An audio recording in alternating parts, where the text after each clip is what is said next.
So Bernie Sanders made a comment saying that it's irresponsible for his loyalists or his supporters not to push Joe Biden leftward and to vote for his, his candidacy, vote for him for president. And a lot of Bernie supporters lost their mind. They went off on him. They turned on him. Some very prominent Bernie supporters. All right, so this one being Mr. Kyle Kulinski. He actually says, "From not me, us to not us, him." He also says, "What's, quote, irresponsible was repeatedly telling reporters Biden could beat Trump as working people across the country put their last $20 in what little hope they had left in your campaign." And so that's one of his tweets right there. Another one he says is, "What's irresponsible is giving away all of your leverage for absolutely nothing concrete. He could have handed a list to Joe of 10 executive orders and said all of these are all walk, but he didn't." So the thing is, we don't really know whether or not he got any concessions, and I find the idea that he endorsed them without getting any concessions, especially because, and I know it's sort of up in the air, but Biden did say he was going to govern with him. I don't know whether he's actually going to do that or not, but I guess it's a starter. It means something. But I find it extremely unlikely, find it highly improbable that Bernie had all these conversations with Barack Obama and all these people and decided to endorse without getting any leverage. So we're not really aware of that, and I think that the idea that he got, nothing for his leverage, I just think is highly unlikely. It's not empirically false because we don't really have any evidence to say yes or no. But, there is some stuff that would point to, hey, he kind of did get some stuff that we think, but I think it's highly improbable. Now, here, this tweet is the most interesting one, where he really gets angry, saying this: "This is definitely true, for sure.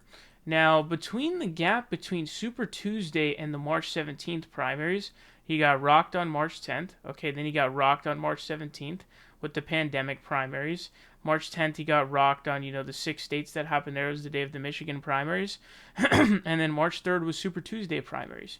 And between kind of losing handily on Super Tuesday and those March 17th primaries, he basically was scamming his supporters. And that's just the truth. Because he was like running a campaign, but he wasn't doing anything different.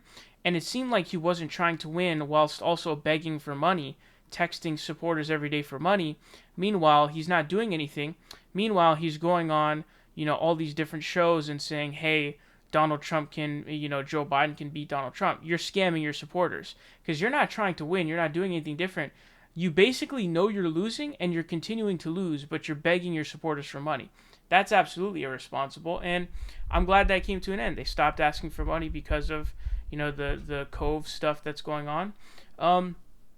But it's absolutely true that he was doing that. So I was saying this during that time. Whilst that was going on, I was having my rage fests, whether it be on streams or on Twitter, to a lot of dismay, losing a lot of followers, all this kind of stuff. People saying, oh, you're overreacting and all this stuff. And obviously I was right. But it was what was happening in front of my eyes, and I saw what was going on. My question is, why are you saying this now? Why would you be saying this now? Again, like I said in my other video, we already knew who Bernie Sanders is. Bernie Sanders was going to endorse the Democratic nominee. We saw what he did in 2016. We saw what he said early on in the primary. He said, I'll support the Democratic nominee no matter who it is.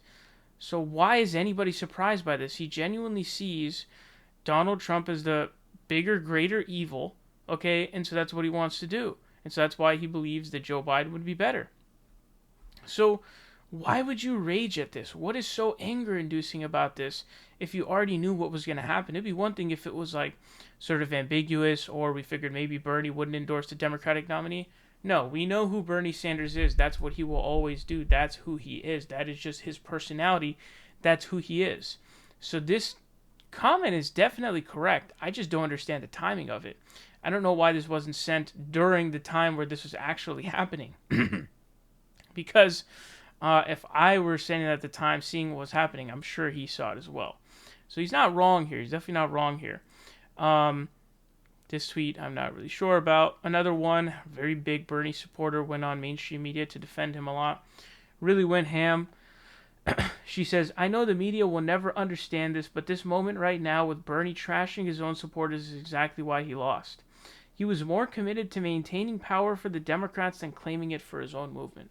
So, this tweet is honestly hard for me to analyze just because I'm not really sure where to go with this because it's sort of all over the place. It's saying that the media will never understand this. That's the preface of the tweet saying. But this right now, Bernie, he's saying he's trashing his supporters. I feel like saying trashing is just like he made a comment saying it's responsible.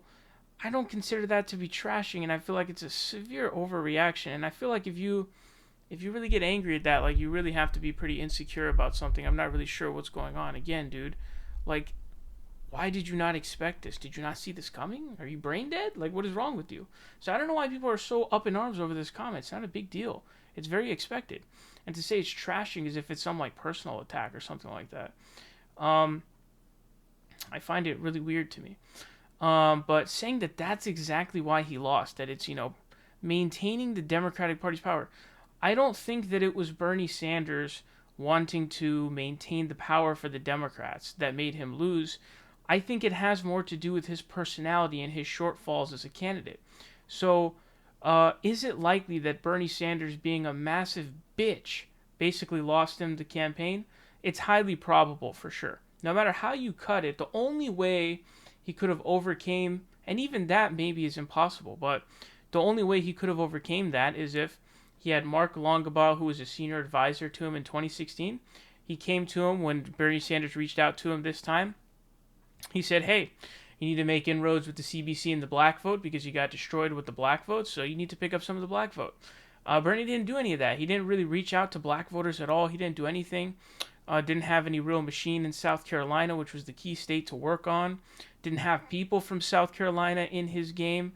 The people in his campaign who were black didn't really represent any of the demographics or the areas, the geographical areas or ideologies that we wanted to convert to vote for us. I think Nina Turner and Breonna Joy Gray, if that was your idea of like black people in the campaign who were going to pull South Carolinians or people in Alabama, I think that your analysis is even worse than I previously thought about the Bernie campaign. That would be the only way to overcome it, even though in that case you might say, oh, well, Bernie has to do some serious, attacks on Biden over black voters, right? But it's basically certain here that it definitely cost him because there were a lot of opportunities to sort of bury Joe Biden in the ground when his campaign was down. One of them was he had a shot to really go after, and I think it was David Sirota and some other staffer of his on his campaign and advisor told him, hey, dude, like you need to do this now so that we can capitalize off of Joe Biden's campaign really being underwater and being in South Carolina. But he didn't do it. They had literal attacks for him set up that he didn't use because he's a beach. That's just what he is. You know what I mean? He's a certified pussy. Like, I just don't know how else to put it to you. That's what he is, dude. He's kind of a loser, honestly, dude. He's kind of a wimp. That's just who Bernie Sanders is. He's too scared. You know what I mean? He's not a real fighter like that. He doesn't like negative campaigning.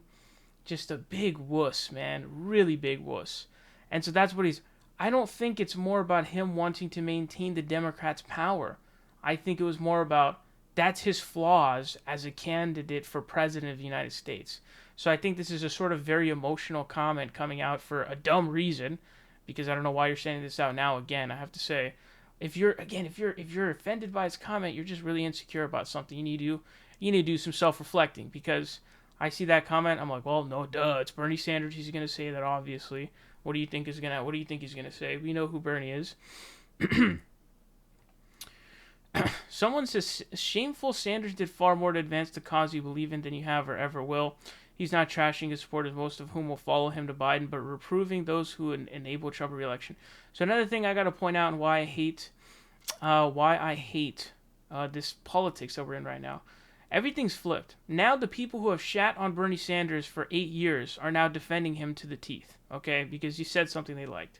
So everybody defending Bernie Sanders now is some loser resistance loser, okay? Which I hate. I hate with a burning passion. Crystal Ball responds saying, you're right, he did. I give him all the credit for that. But it's also true that he didn't get even one concession from Biden. That's not true. And didn't have the stomach to run one negative ad before Super Tuesday. That's true. You know as well as anyone that's political malpractice. Again, I agree with this wholeheartedly. I agree with this wholeheartedly. I don't know why you're saying this now. Why are you saying this now?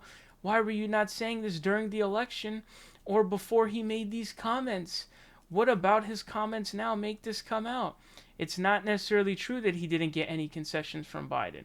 He might have gotten them. It seems like he has, at least ostensibly. There's no way to fully confirm it, obviously, but there's no way to be sure that he didn't get any, and it seems that there's some evidence that he has got some. But is him not having the stomach to run a negative ad before Super Tuesday, just horrible? Yes. Yes. Yes. The answer is yes. All right? And this is the kind of critical stuff we need, but I don't understand why you're doing it now. We need to do some critical thinking. And I know that, it looks like, there's even a rift with Brianna Joy Gray of the campaign, former press secretary, who I think was a horrible hire. She was just kind of a Twitter shooter, basically. She didn't really do anything for the campaign. Terrible in TV appearances, low-key having like Joe Biden type dementia during your TV appearances. Just terrible. She's now beefing with the Bernie campaign too, and it's all just this big chaos that I'm trying to sift through. Some of these critiques are correct. Timing of them are weird. Other critiques are just false. So I don't know why you'd be mad about this. So there's a couple of takeaways from this, right? I don't know why you'd be mad by Bernie's comment. It's not a big deal. 2, was Bernie Sanders a big wimp, and did that hurt his campaign? Yeah, probably did. Very, very likely did. It definitely did indeed, for sure. Pretty much no doubt. So those are the main takeaways that you can take from this. And also 3, the Bernie campaign was a complete disaster in terms of how it was run. It's honestly quite a miracle that it got to where it was. Although we kind of sucked, honestly. The campaign was kind of a loser campaign. To be out, to really be out by Super Tuesday. Because Super Tuesday was really the last straw. Because we got demolished so hard just 7 days later. That was like officially it. But Super Tuesday was really the end. That was kind of where it finished. But yeah, so crazy stuff going down.